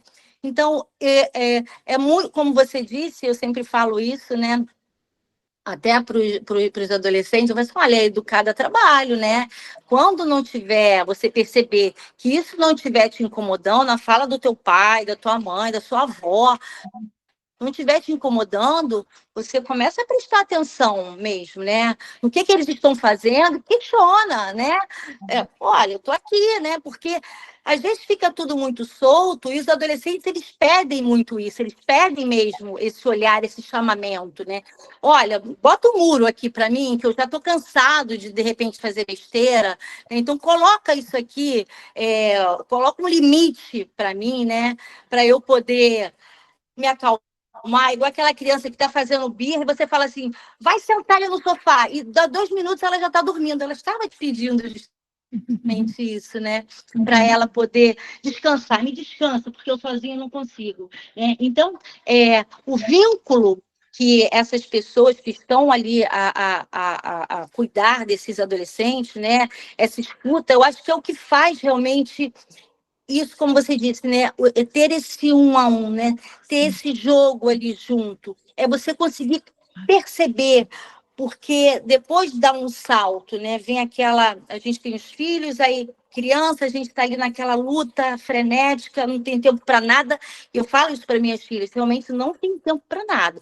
Se você realmente, durante o teu trabalho, né? Teus cuidados com a tua filha, você achar que você está tendo um tempo livre, alguma coisa, aí você está deixando de fazer, porque não dá, né? É o sentar ali, brincar, ensinar a falar, ouvir, né? Quantas vezes eu já tive em algum momento que eu trabalhava em 2 empregos, chegava de 11 e pouco, olhava ali, mãe, você vai olhar, tem que olhar. E às vezes a gente até fica pensando, será que eu olhei direito? Quando às vezes a gente sabe de uma mãe, de um aluno, de um amiguinho, né? Viu o que seu filho... Porque muitas das vezes, né, a gente não fica sabendo, mesmo quando há essa família ali, nuclear, né? O pai, a mãe, às vezes a avózinha mora junto, tem a irmã. E mesmo assim, como o Januário falou, né? Muitas coisas antigamente também aconteciam, né? Quantas festinhas naquela época da década lá de 80, que tinha também essas situações que o Januário mencionou, e que não ficava se sabendo, porque as famílias, elas às vezes, botavam ali, né, uns panos para ninguém ficar sabendo, mas essas coisas também aconteciam, né? Hoje que a internet leva a gente para saber de muito mais, uma velocidade assim surreal, né? Então, quando acho que foi o Januário que disse também que às vezes entra esses adolescentes nas escolas que fazem esse tipo de situações com as pessoas, né? O que ele devia também estar querendo mostrar ali dentro do seu ambiente e que ele não foi ouvido, sem querer justificar, né? Mas, assim, que grito silenciado que, de repente, ele teve, né? E trazendo, assim, para algo mais crítico ainda, aquelas famílias realmente disfuncionais, em que, às vezes, o adolescente ele se cria por si mesmo, né? Ali onde ele mora, né? Às vezes vai na casa da tia ali, da vizinha ali, come ali, vai ali. Às vezes não tem nem uniforme direito para ir, a escola ali oferece, né? Então, e aí esse adolescente, né? Como é que ele também está se atendo, né? Em toda essa jorrada que a internet, que os colegas colocam, né? Olha, tá sabendo aquele jogo assim? Olha, tá tendo uma gincana, não sei o quê, assim. Como a gente vê, deu um Fantástico outro dia a respeito do jogo, acho que foi no Discord, alguma coisa assim, né? Uma plataforma dessas aí, e que o pai não sabia e o pai extremamente atento, né? Como? Então, quando não há essa estrutura familiar, né? Quem está atento por esse jovem, né? Como é que está esse jovem? É uma falha, assim, né? Eles acabam sendo realmente invisíveis. Então, o que a gente acaba sabendo são de situações que aparecem aí na televisão, na internet, outros não aparecem, né? E a gente nem fica sabendo, mas que existem, né? São pessoas, existem.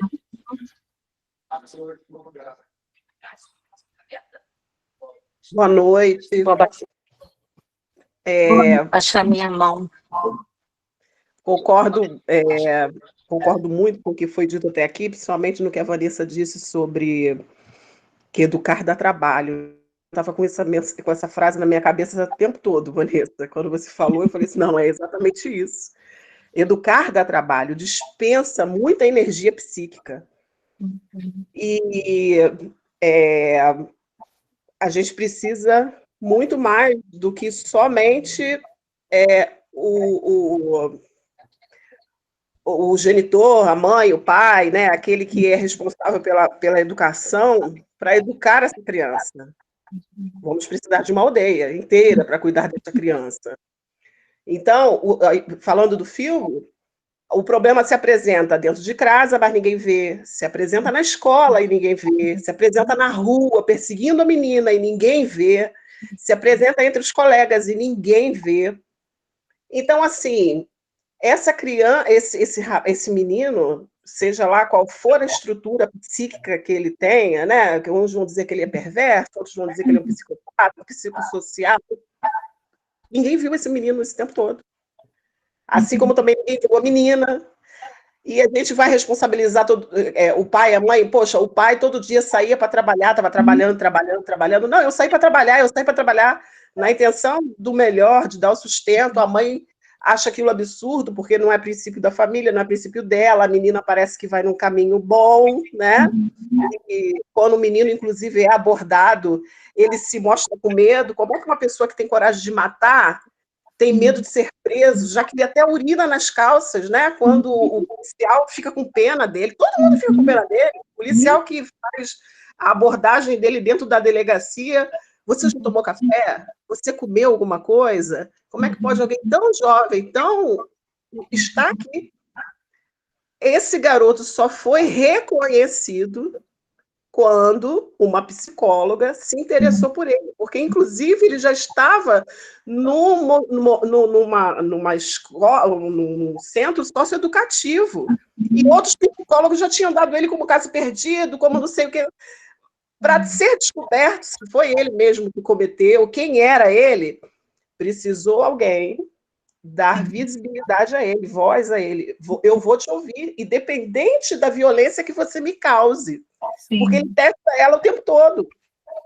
Inclusive, eu gosto muito da frase que o Jairo coloca lá no perfil dele, que é: olho e sou visto, logo existo. Uhum.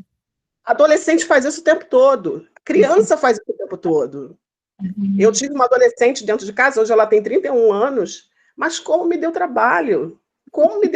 Eu precisei fazer análise, eu precisei sair do meu emprego de carteira assinada para ficar dentro de casa, para ficar de olho nela, porque ela tentou suicídio.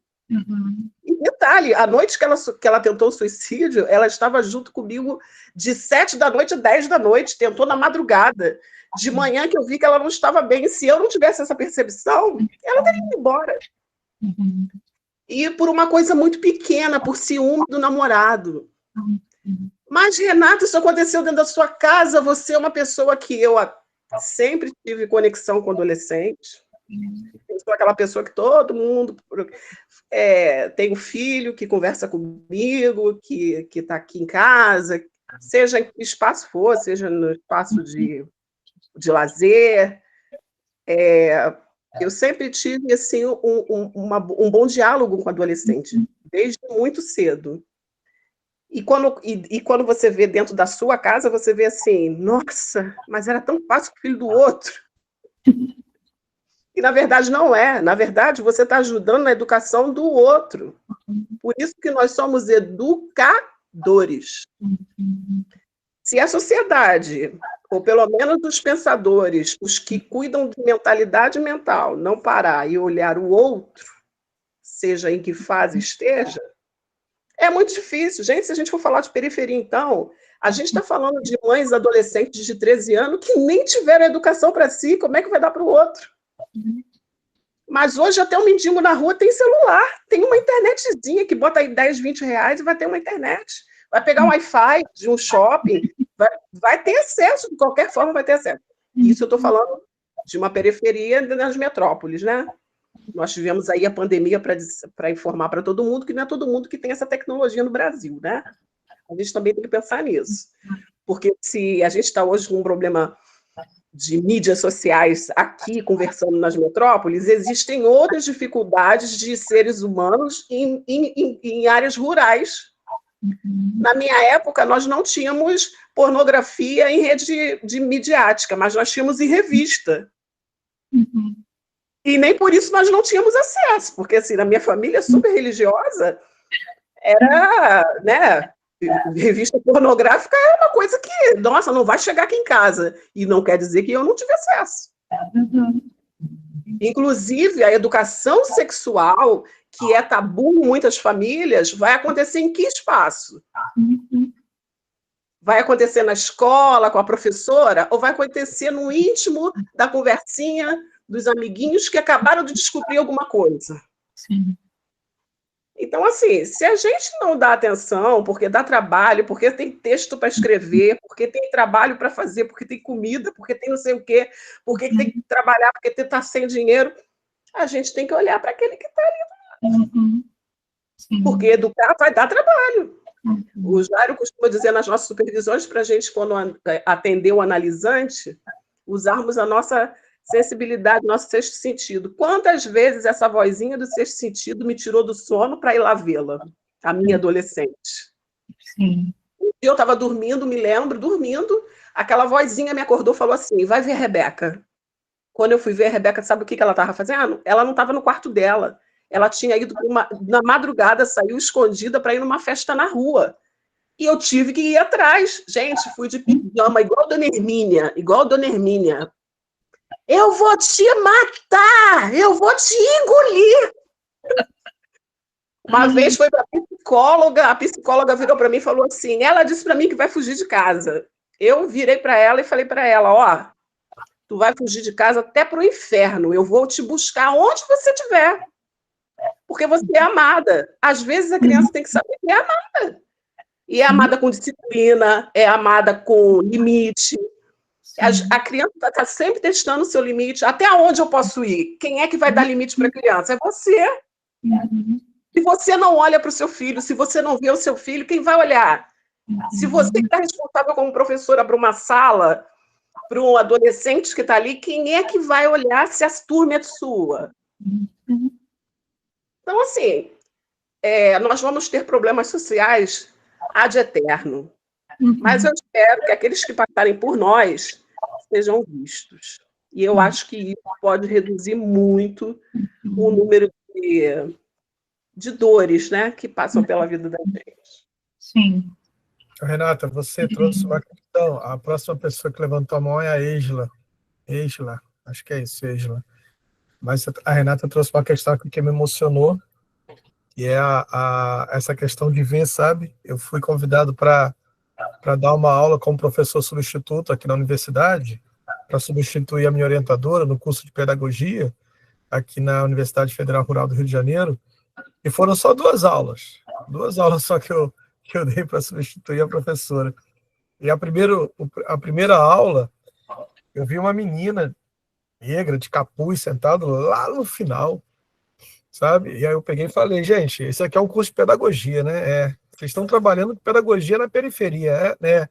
Então vamos fazer o seguinte, vamos fazer com que o pessoal que está na frente sente lá atrás, o pessoal que está lá atrás vem para frente, vamos mudar essa configuração toda aqui.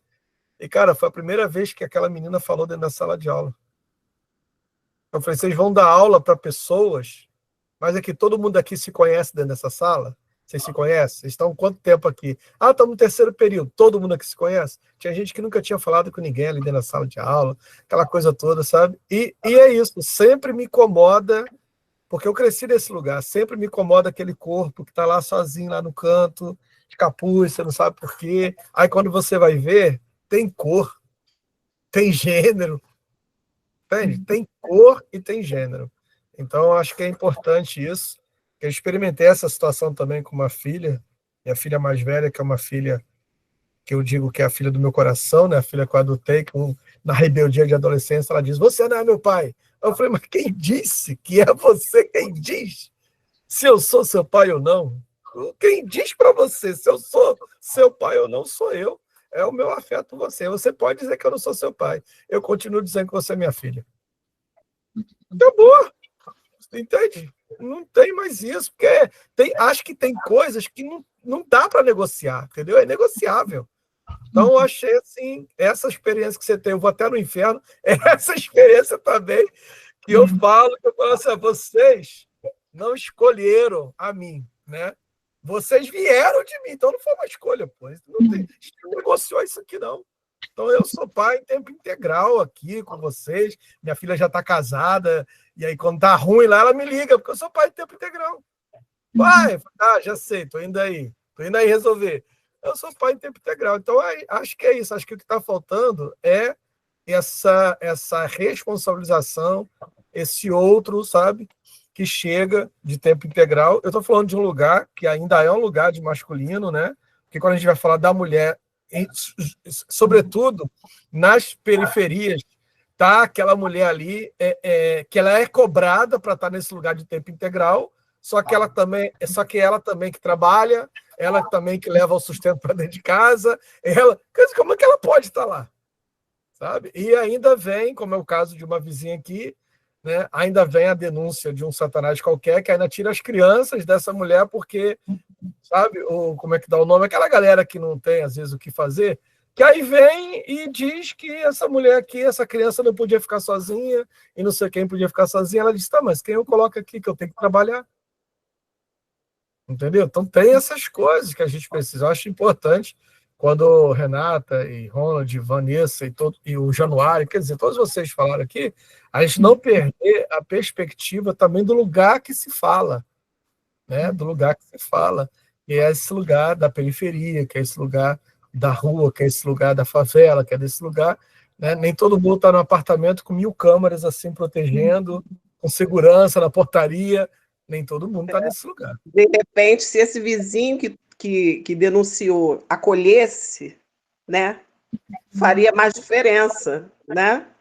Porque às vezes também tem aquela questão da questão dos afetos. Não, Renata, você é igual a mim, amiga. A gente aqui, quantos moleques de rua a gente já deu esporro?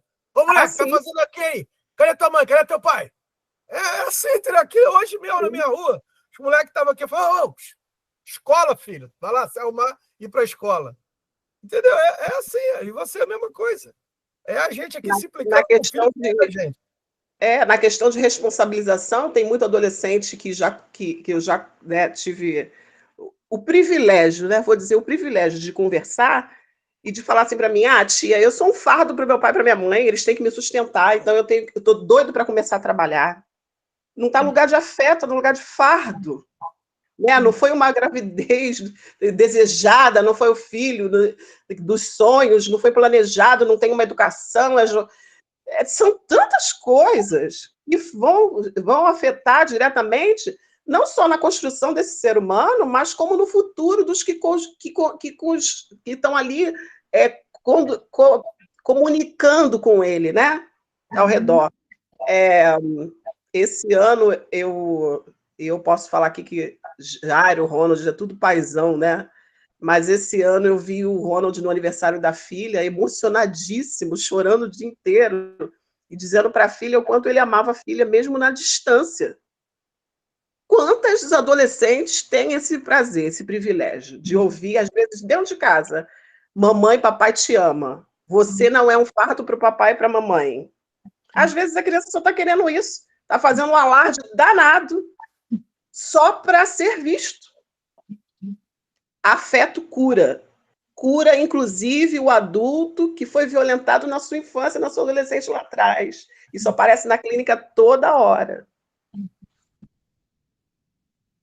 Ângela, você estava com a mão levantada? Acho que é Ângela. Alô? Baixaram a mão?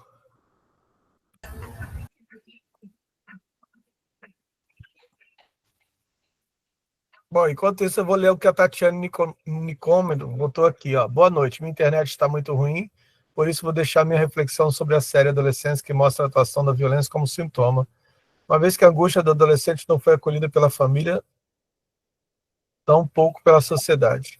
Assim, acredito que ao analista cabe o desafio da escuta desse adolescente, da família e da sociedade, além do acolhimento à família enlutada, das mulheres e meninas expostas à misoginia iminente, a qual está presente no contexto social. Eu posso falar de uma experiência, Vanessa, a partir desse lugar que a querida passou aqui? Claro. É uma experiência de clínica. A Tatiane trouxe uma coisa muito bacana. Eu atendia um adolescente que sofreu abuso. E aí uma das coisas que ela trazia muito, aliás, acho que isso é muito recorrente em quem sofre abuso, por não ter reagido àquela cena de abuso, né? Então, acho que é uma das questões que quem sofre abuso acaba trazendo. Por que eu não reagi? Por que eu não fiz alguma coisa? Então, essa era uma questão que ela trazia o tempo todo. E ela foi abusada algumas vezes, e sempre esse questionamento, né? Porque que em todas essas vezes, em nenhuma dessas vezes, ela reagiu.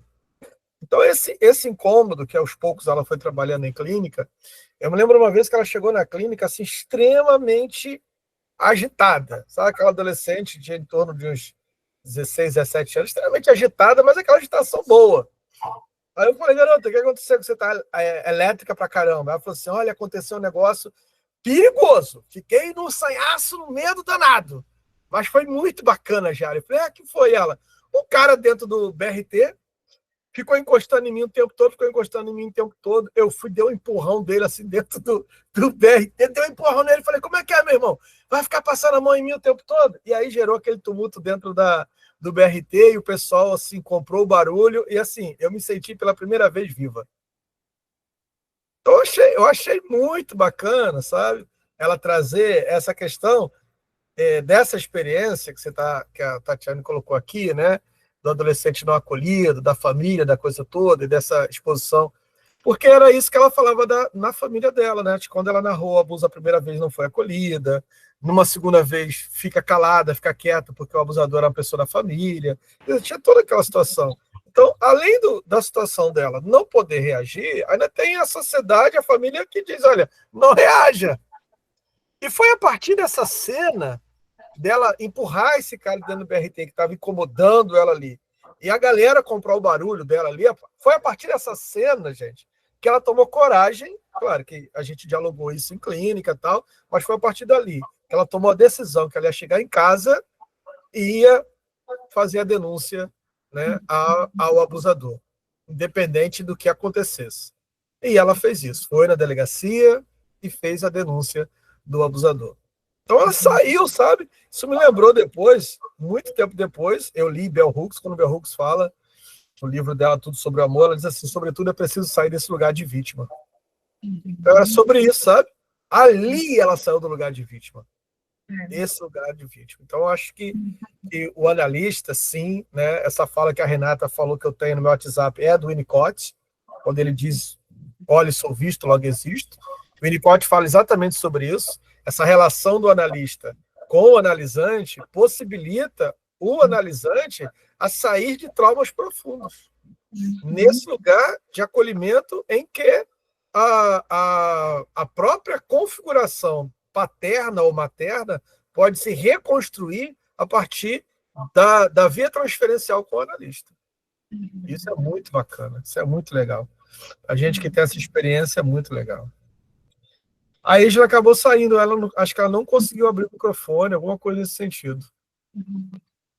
Ô Jairo, e ainda sobre um ponto que a Renata trouxe, quando você falou, eu lembrei, Renata, um dos episódios da série, não me lembro se foi o terceiro, enfim, foi quase o episódio todo, a psicóloga e o Jamie.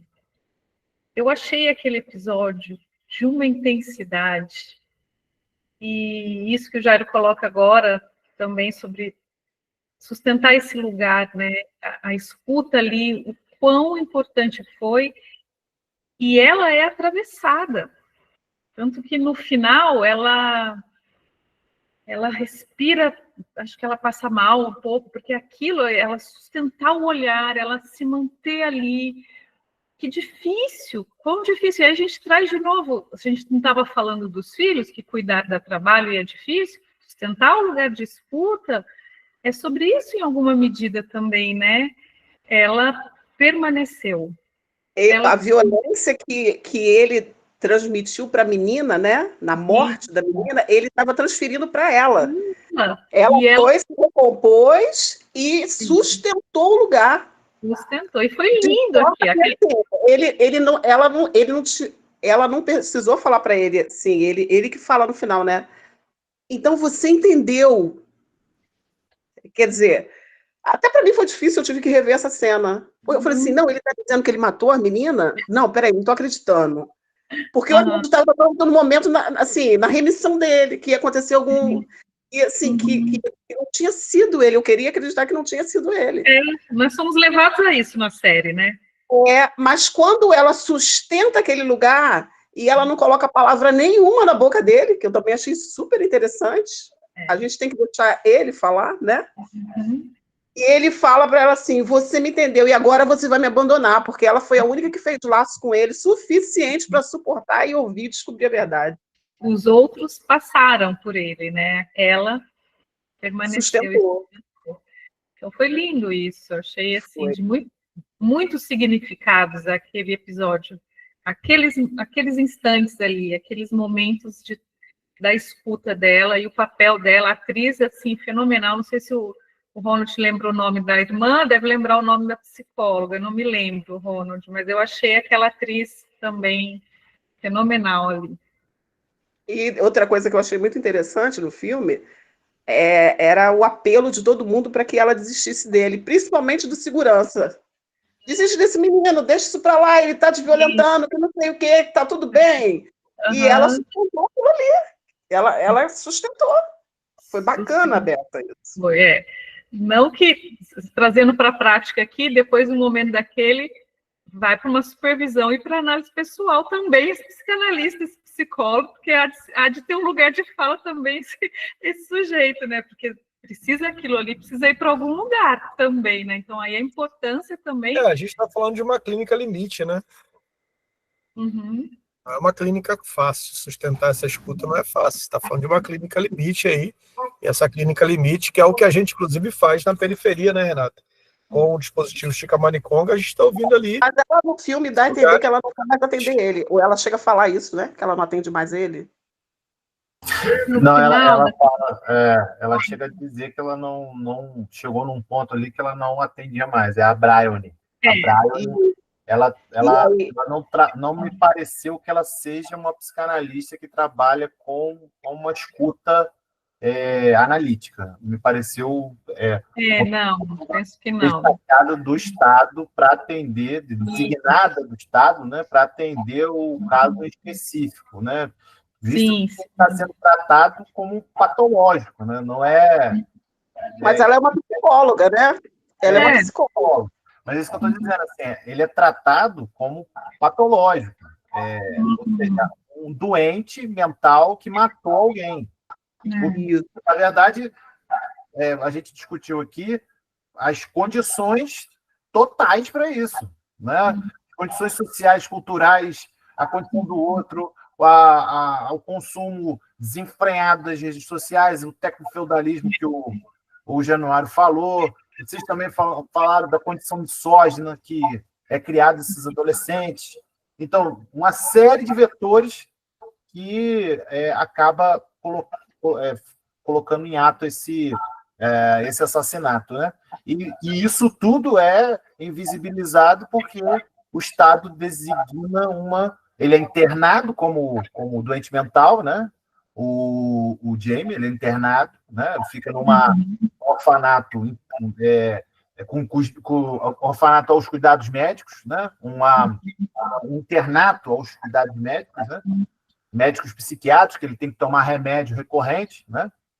E aí ela chega nessa cena, quer dizer, ela é designada porque ela já teve históricos de sucesso, né? Ela já teve históricos de casos que ela tratou e que foi bem sucedido. Mas nesse caso, né, o fracasso também é da psicóloga, né? Porque não entra ali, quer dizer, escuta meio os dizeres, né? Na verdade, né? Tem ali os recursos, ela utiliza os recursos psicológicos, mas aqui não há uma penetração efetiva porque não há escuta, não é possível ali dentro dessas condições, né?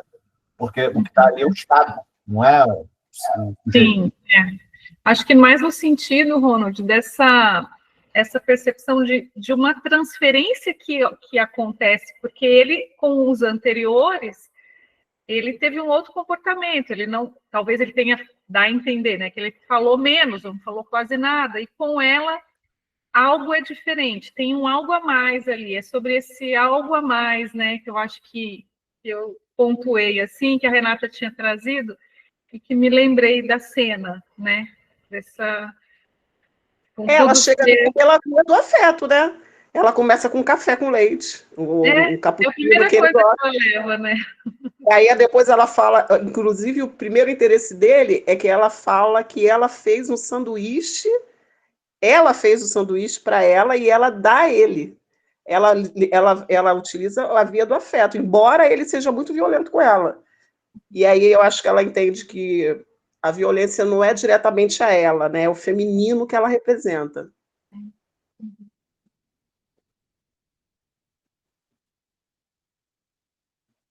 Olha, foi muito bacana esse encontro. A gente vai ter que terminar aqui.